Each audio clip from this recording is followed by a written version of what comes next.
The World Cup qualifiers will soon be over, and many teams are already done with the playoffs, so the player may at least have some rest. And while they're packing their bags for a trip to Bali, Ibiza and Maldives, we'd like to tell you about those who we will not see at the World Cup, which is without a doubt a pity. Before we start, we want you to answer this question. Which one of these footballers is the all-time World Cup leader in terms of assists? Messi, Pelé, Zidane, Ronaldo. Goalkeeper Gianluigi Donnarumma, Italy. What a tragedy it was for the whole country, as Italy didn't make it to the World Cup for the second time in a row after Squadra Azzurra won the Euro 2020, and thousands of fans fell in love with their football. There's a number of reasons for that. First, the attackers being too inconsistent. Ciro Immobile, the first-choice striker, didn't score once in 3 games and missed 2 final matches due to the injury. Second, the very play style of Roberto Mancini's side, which is now well known to every opponent. So these things combined with the injuries and bad luck is why we won't see Italy in Qatar. Gianluigi Donnarumma could have been the one to save the day, the Euro 2020 best player and the most promising goalkeeper, but long shots and mentality are still his notable weaknesses, exposed by North Macedonia. However, Donnarumma is still one of the best goalkeepers in Europe, 5th in the Champions League in terms of save percentage, and 7th in terms of clean sheets.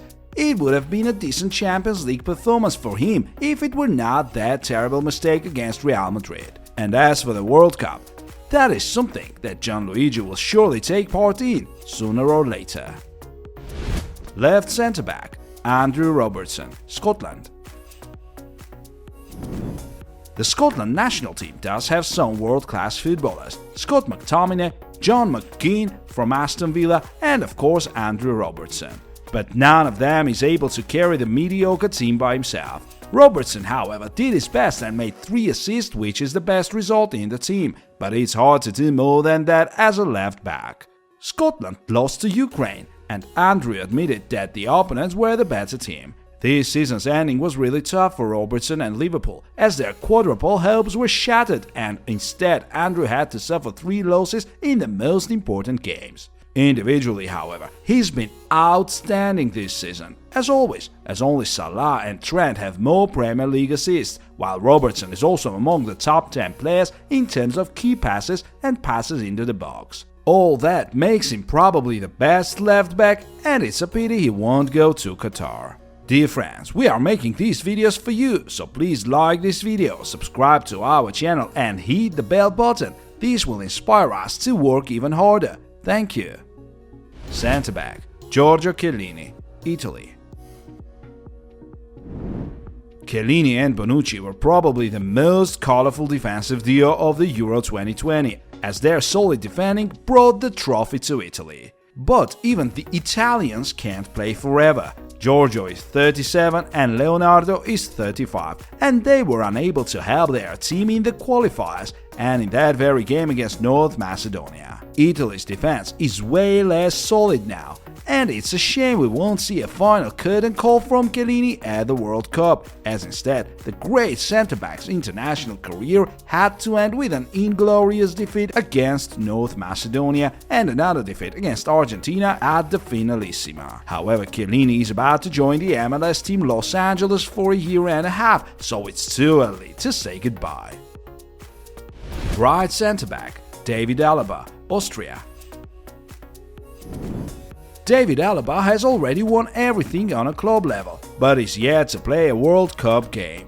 The difference between his club and international career becomes even more striking should we look at this season's results. With Real Madrid, David won the Champions League and La Liga and was the leading defender, the one to start the team's attacks with precise passing, and not to forget his goal against Barcelona. At the same time, Austria, his national team, finished 4th in the group with 17 goals conceded in 10 games, despite having a decent number of quality footballers. The likes of Leumer, Schlager and Zabitzer are all well known to the Bundesliga fans, but still there's only one big star, and that is David Alaba, the left back, and that's obviously not enough to qualify for the biggest international tournament.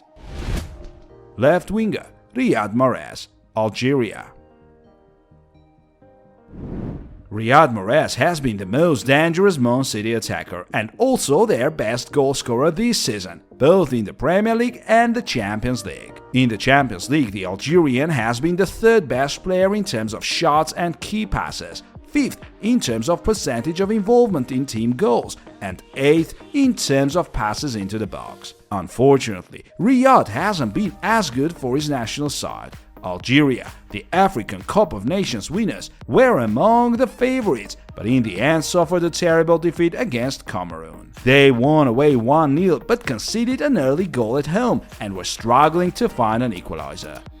In the extra time, they finally scored as late as in the 118th minute, but then conceded in the 124th minute. How heartbreaking it was for the team and the whole country. The team that scored the most goals, 25 in 6 matches, and conceded only 4, is not going to Qatar. Islam Slimani was the best scorer of the African qualifiers with 8 goals, so it's not only about Mahrez, as we'll have to miss quite a strong and eye-catching side. Central midfielder Marco Verratti, Italy. Another Italian in our list, a very underrated one. Though his performance is often overlooked, Marco Verratti is still among the best midfielders in Europe. Apart from his decent progressive passes stats, he is second in League One in terms of passes into the final third and interceptions made. A man of such a talent could have had a way better career, but League One and PSG seems to be a wrong choice for a player who wants to become great. And it's even harder to achieve greatness when you don't get to play at the World Cup. Above all, please leave the younger players alone. If you really want to, insult us older guys, because sometimes you forget we are just people like you, normal folks, and that we too feel the biggest emotions in the smallest things, said Marco after that very defeat against North Macedonia. What a display of sportsmanship. Defensive midfielder Franck Kessié, Ivory Coast.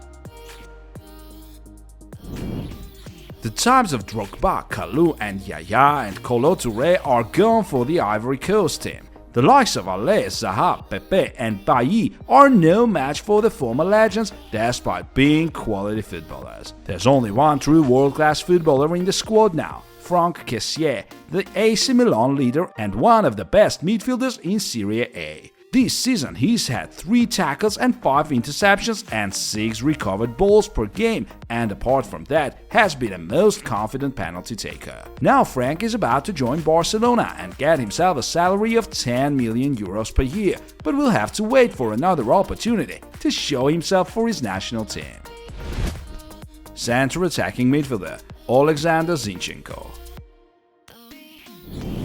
The Ukraine national team will not take part in the World Cup as they lost to Wales in a final play-off match after they had beaten another British side, Scotland, 3-1. Against Wales, they had a number of moments, but Wayne Hennessy, the goalkeeper, was making one great save after another, while Gareth Bale in attack showed the world how good he becomes once he puts on a Wales shirt. As for the Ukraine national team, there are some decent footballers such as Yaremchuk, Malinovsky, Stepanenko and Yarmolenko, and of course Alexander Zinchenko in midfield, even though he's way more used to playing as a left-back on a club level under Pep Guardiola.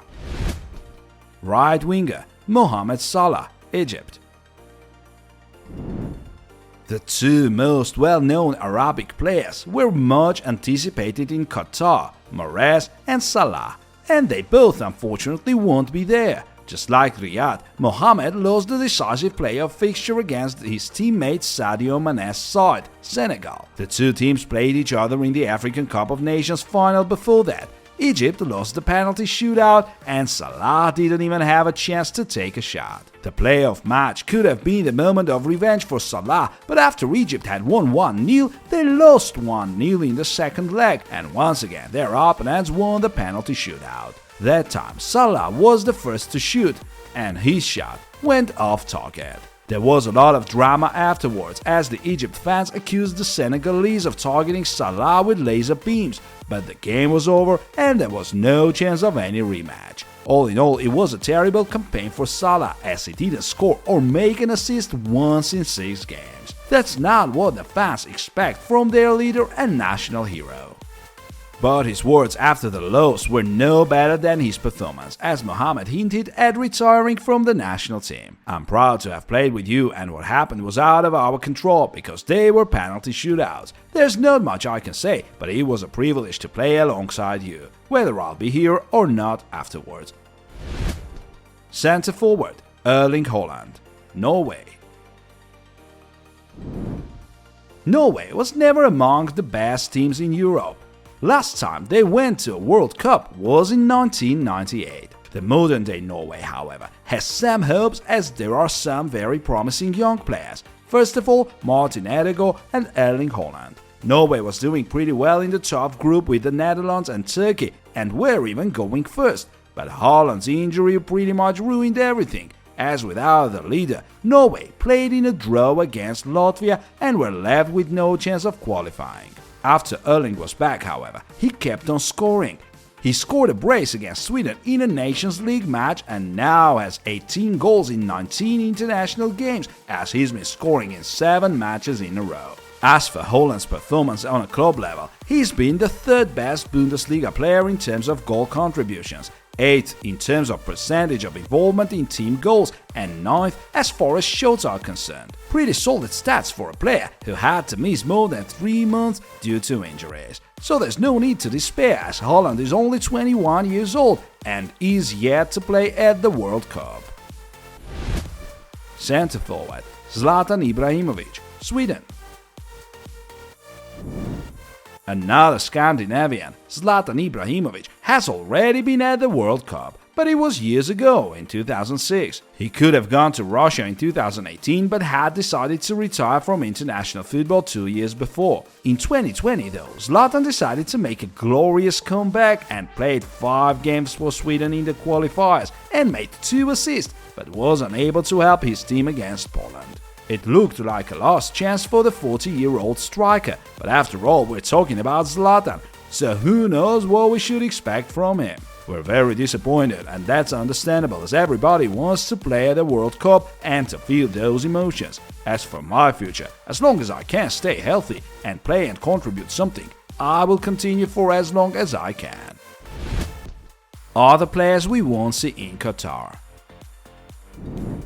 Slovenia played pretty poorly and finished 4th with 14 points, so we won't see their leaders Jan Oblak and Josip Ilicic in Qatar. We won't see Milan Skriniar either, one of the most valuable centre-backs right now. Hakan Çalhanoğlu was doing his best for Turkey, scored 3 goals and made 5 assists in 11 games, but failed to carry his team to one more victory against Portugal in the playoffs. A number of world-class strikers will have to watch the World Cup on TV as well. Pierre-Emerick Aubameyang, the Gabonese, Sébastien Haller, the 3rd best Champions League goalscorer, and Victor Osimhen, the Nigerian who's about to try to replace Lewandowski at Bayern.